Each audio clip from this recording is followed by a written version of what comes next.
Om Ajnanatimirandhasya Jnananjanashalakaya Chakshurunmilitam Yena Tasmai Shri Gurave Namaha. Nama Om Vishnupadaya Krishna Presthaya Bhutale Srimate Bhakti Vedanta Swamin Niti Namine Namaste Saraswate Deve Gauravani Pracharine Nirvishesha Shunyavadi Paschatya Deshatarine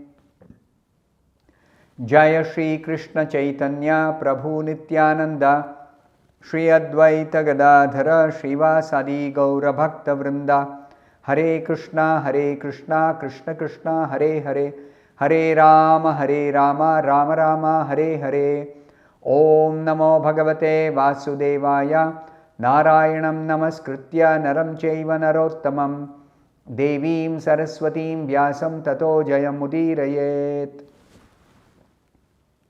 In this session, we will be discussing from the 8th verse of the 7th chapter of the first canto of Srimad Bhagavatam.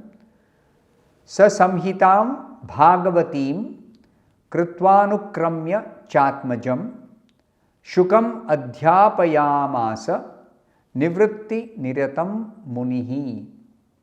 The meaning of this verse is, the great sage Vyasadeva, after compiling the Srimad Bhagavatam and revising it, taught it to his own son, Sri Shukadev Goswami, who was already engaged in self-realization. It's a very, very important verse. What is this verse telling us? That Vyasadeva, he compiled the Srimad Bhagavatam under instruction of Narada. He revised it because it's a very big work, 18,000 verses. And he also taught it to his own son, Sri Shukadev Goswami. Now, what is the special thing about Vyasadeva teaching his own son, Shukadev Goswami? If you remember, in the beginning of the Bhagavatam, it is explained, Shukadev Goswami walked away from home without caring to undergo any samskaras, including the Upanayana samskara. He just ignored, because only after Upanayana one approaches a bona fide spiritual master to learn the Vedas, to learn the scriptures, to learn the spiritual knowledge. But Shukadev Goswami just didn't care for any of those formalities. Why? Because he was already engaged in self-realization. He was a liberated soul by birth. It's very, very, very rare somebody is born liberated. Generally, everyone is born as a conditioned soul. The very reason for birth is that one is conditioned by material energy or material nature. But Shukadev Goswami was a liberated soul by birth. So he didn't have to undergo any study of the Vedas. Then why did he actually learn the Srimad Bhagavatam? That's the question that will be raised in the next verse. But here, Srila Prabhupada explains about the significance of Vyasadeva compiling the Bhagavatam and teaching it to his own son. So Srila Prabhupada says in the purport, Srimad Bhagavatam is a natural commentation on the Brahma Sutras compiled by the same author. Natural commentary on the Brahma Sutras. If you are aware, the Brahma Sutras or the Vedanta Sutras are the most scholarly presentation by Vyasadeva. The essence of the Vedas is given in the Upanishads. The essence of the Upanishads is given in the Vedanta Sutra or the Brahma Sutra. So, Brahma Sutra is like the cream of the cream. And that Brahma Sutra is not easy to understand even for learned Vedic scholars. So, Vyasadeva himself wrote a commentary on this Vedanta Sutra in the form of Srimad Bhagavatam. And it's called natural because the author of both the Vedanta Sutra and its commentary, the Srimad Bhagavatam, is the same person, Srila Vyasadeva. This Brahma Sutra or Vedanta Sutra is meant for those who are already engaged in self-realization. Srimad Bhagavatam is so made that one becomes at once engaged in the path of self-realization simply by hearing the topics. This is a specific standard of the Srimad Bhagavatam. Generally, one studies the Vedas and gradually elevates his consciousness to come to the level of inquiring into spiritual subject matter, Brahma Jignasa. One goes through Karma Kanda, Jnana Kanda, Upasana Kanda, and then comes.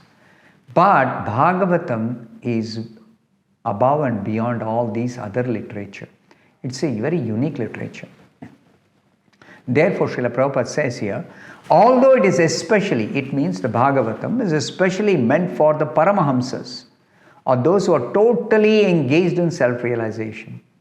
Paramahamsas have nothing to do with mundane subjects, material subject matter. They have nothing to do with it.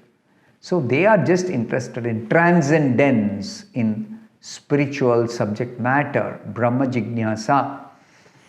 But the Bhagavatam is such that it works into the depths of the hearts of those who may be worldly men, ordinary people who have no idea of transcendence.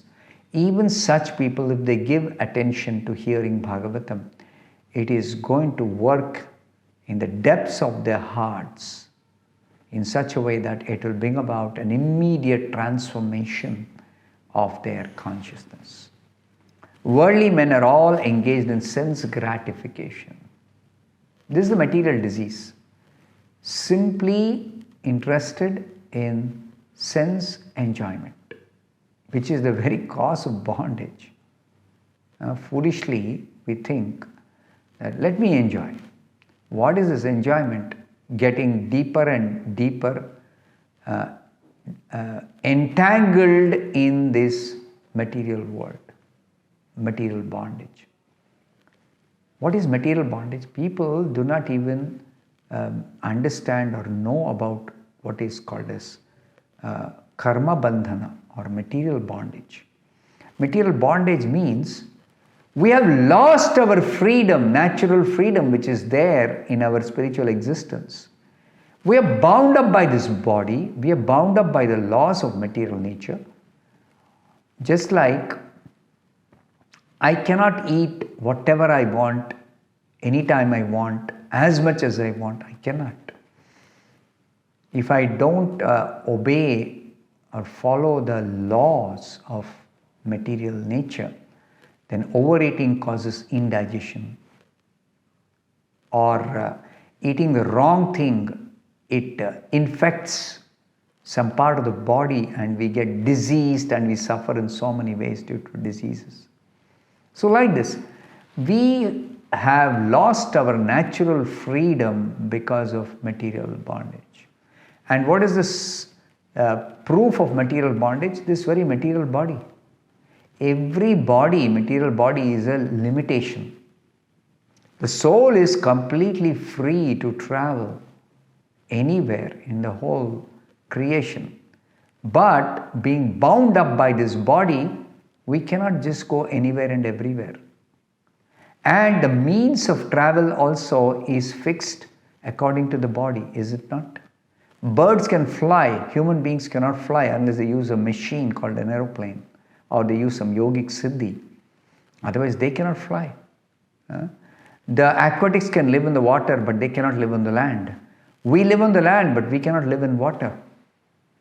So like this, there are so many limitations, So this is called bondage. And bondage also dictates sense gratification.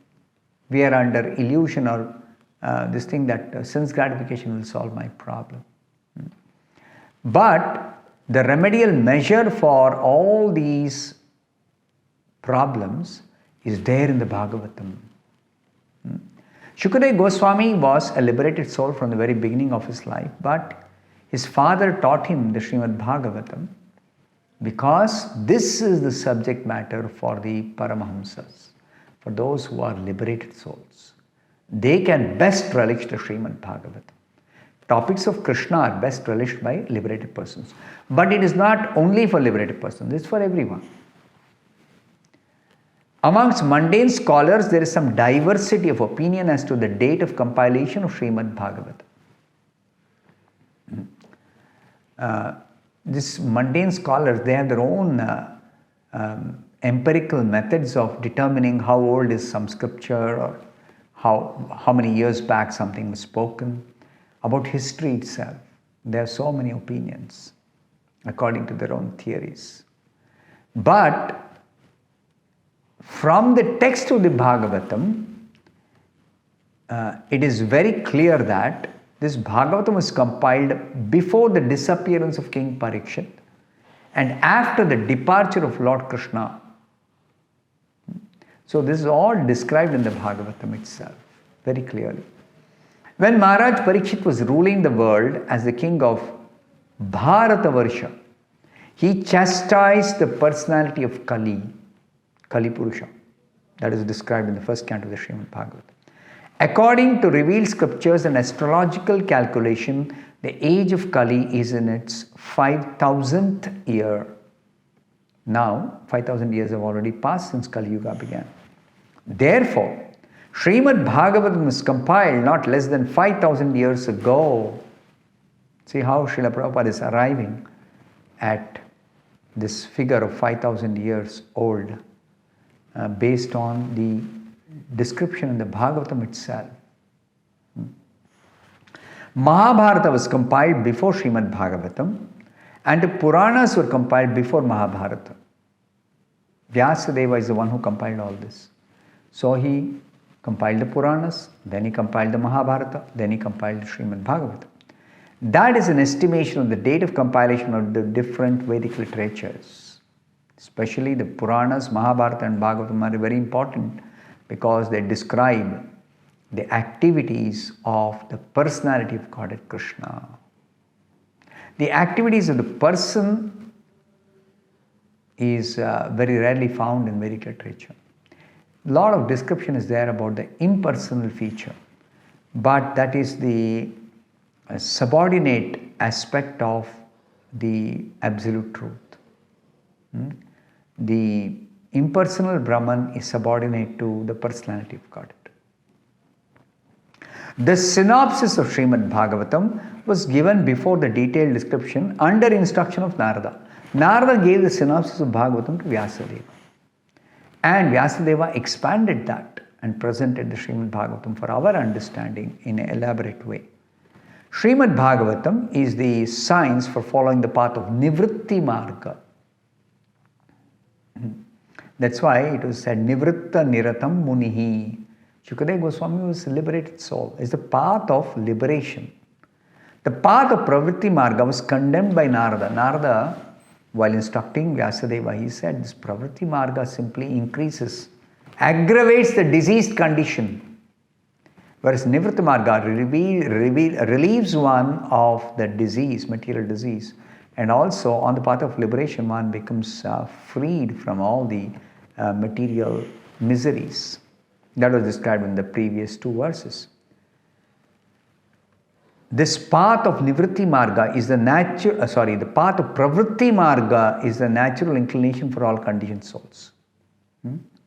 The theme of the Srimad Bhagavatam is the cure of the materialistic disease of the human being or stopping completely the pangs of material existence. See, when we take up this Nivritti Marga, then immediately the cure is there. Pravritti Marga aggravates the diseased condition by engaging in sense gratification even in a pious way. It aggravates our diseased condition. Whereas Srimad Bhagavatam is completely opposed to sense gratification. It is the engagement of the senses in the transcendental loving service of the Lord in bhakti by which our senses become purified and properly situated in transcendence. I'll stop here. Thank you very much. Hare Krishna.